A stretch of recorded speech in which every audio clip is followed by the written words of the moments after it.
Hi hello నమస్తే, నేను మీ Tirumalesh. Welcome to రాతి మీడియా. తెలంగాణ స్టేట్లో కొత్త రేషన్ కార్డు కావాలా, లేదా ఇప్పటికే ఉన్న రేషన్ కార్డులో తప్పులున్నాయా, పేరు తప్పుగా ఉందా, ఫ్యామిలీ మెంబర్ పేరు యాడ్ చేయాలా, డిలీట్ చేయాలా, లేదా address, Aadhaar number, mobile number correction చేయాలా? అయితే ఈ వీడియో మీకోసమే. ఎక్కడ అప్లై చేయాలి, ఏ డాక్యుమెంట్స్ కావాలి, ఎన్ని రోజుల్లో అప్రూవల్ వస్తుంది, పూర్తి ప్రాసెస్ ఈ వీడియో క్లియర్గా చెప్తాను. ఇంకెందుకు ఆలస్యం, let's go to video. Hi friends, మన ఛానల్లో గవర్నమెంట్ సర్వీసెస్, మీ సేవా సర్టిఫికేట్స్, ఆన్లైన్ అప్లికేషన్ గురించి ఈజీగా చెప్తుంటాం. వీడియో ఉపయోగపడితే లైక్ చేసి సబ్స్క్రైబ్ చేయండి. కొత్త రేషన్ కార్డు ఎవరు తీసుకోవచ్చు? ముందుగా కొత్త రేషన్ కార్డు ఎవరు అప్లై చేయొచ్చో చూద్దాం. ఇప్పటి వరకు కుటుంబానికి రేషన్ కార్డు లేకపోతే, పెళ్లి అయిన కొత్త ఫ్యామిలీగా వేరుగా ఉంటే, పాత రేషన్ కార్డు క్యాన్సిల్ అయి ఉంటే, ఇతర రాష్ట్రం నుంచి వచ్చి తెలంగాణలో సెటిల్ అయిన వారు, విడిగా జీవిస్తున్న కుటుంబాలు ఇప్పుడు రేషన్ కార్డు తీసుకోవచ్చు.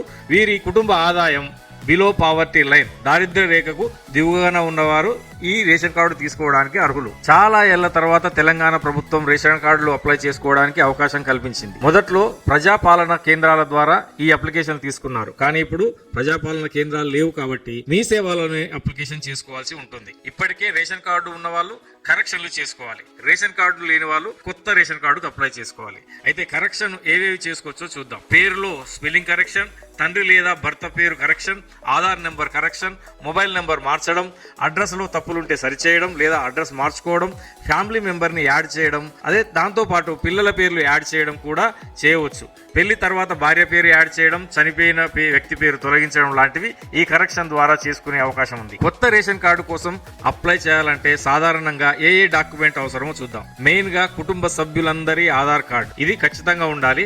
దాంతో పాటు కరెంటు బిల్ లేదా అడ్రస్ ప్రూఫ్ కోసం మీ దగ్గర ఉన్న అడ్రస్ ప్రూఫ్ ఏదైనా పెట్టొచ్చు. దాంతో పాటు గ్యాస్ కనెక్షన్ డీటెయిల్స్, మీకు డబుల్ సిలిండర్ ఉందా, సింగిల్ సిలిండర్ ఉందా, ఏ కంపెనీ గ్యాస్ వాడుతున్నారు అనే విషయాన్ని అందులో ఖచ్చితంగా యాడ్ చేయాల్సి ఉంటుంది. దాంతో పాటు అప్లికేషన్ ఫామ్, ఇది మీ సేవా కేంద్రంలో దొరుకుతుంది. మీరు కేవలం మీ కుటుంబ సభ్యులందరి ఆధార్ కార్డులు మరియు అడ్రస్ ప్రూఫ్ తీసుకొని మీ సేవా సెంటర్కి వెళ్తే వాళ్ళక్కడ రేషన్ కార్డు ఫామ్ అడిగితే ఇస్తారు. జాగ్రత్తగా ఫామ్ ను ఫిల్ చేసి ఆధార్ కార్డులు మరియు అడ్రస్ ప్రూఫ్ ని యాడ్ చేసి ఇస్తే మీకు కొత్త రేషన్ కార్డు అప్లై చేసి ఆ ఫైల్ చేతికిస్తారు. ఇక కరెక్షన్ కోసం ఏమేమి కావాలో చూద్దాం. పేరు కరెక్షన్ కోసం ఆధార్ కార్డు, ఎస్ఎస్సి లేదా బర్త్ సర్టిఫికేట్. ఆధార్ కార్డు తప్పనిసరి. మెంబర్ని యాడ్ చేయడం కోసం వారి ఆధార్ కార్డును పెట్టాలి. మెంబర్ డిలీట్ చేయడానికి ఇంతకు ముందు మీ సేవలో అవకాశం ఉంది, కానీ ఇప్పుడు డైరెక్ట్ తహసీల్దార్ లేదా సివిల్ సప్లై ఆఫీసులో మెంబర్ డిలీషన్ ఉంది. కాబట్టి మనిషి చనిపోయినా లేదా కొత్తగా పెళ్ళైనా ఆ ఆధారాన్ని తీసుకెళ్లి సివిల్ సప్లై ఆఫీసులో కానీ లేదా ఎంఆర్ఓ ఆఫీస్, తహసీల్దార్ ఆఫీసులో కానీ ఇస్తే ఆ మెంబర్ను డిలీట్ చేస్తారు.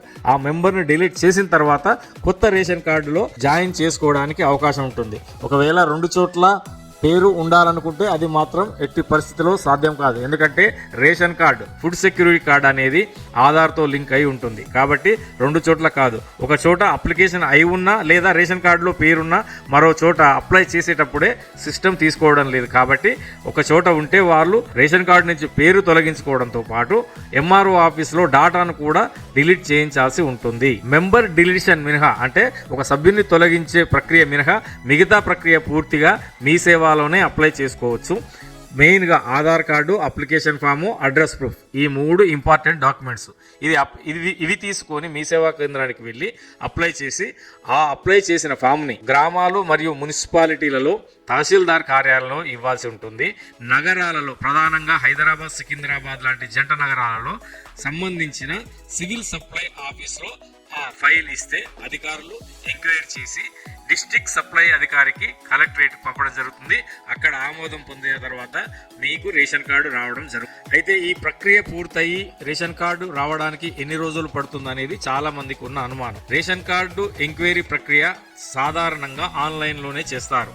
సొంత ఇల్లు ఉందా, ఉంటే అది ఎంత విస్తీర్ణంలో ఉంది, బైక్ ఉందా, కారు ఉందా, ఇలాంటి విషయాలు ప్రధానంగా ఎంక్వైరీ చేసి దాన్ని బట్టే కార్డును జారీ చేయడం జరుగుతుంది. అయితే ఫీల్డ్ వెరిఫికేషన్ కూడా చేస్తారు.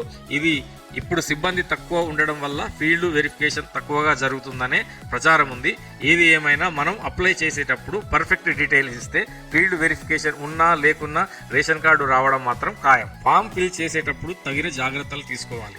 ఆధార్ కార్డులో పేరు ఎలా ఉందో సేమ్ ఫామ్ లో కూడా అలాగే రావాలి. తప్పుగా మిస్టేక్ గా ఉంటే మళ్ళీ కరెక్షన్ చేసుకోవాల్సిన అవసరం ఉంటుంది.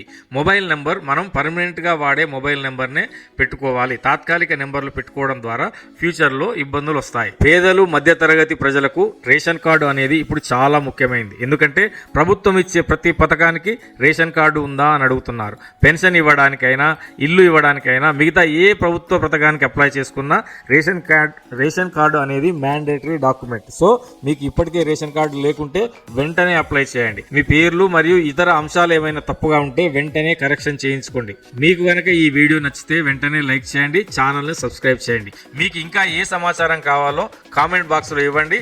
వెంటనే నేను దానికి సంబంధించిన వీడియోని అప్లోడ్ చేస్తాను. Thank you.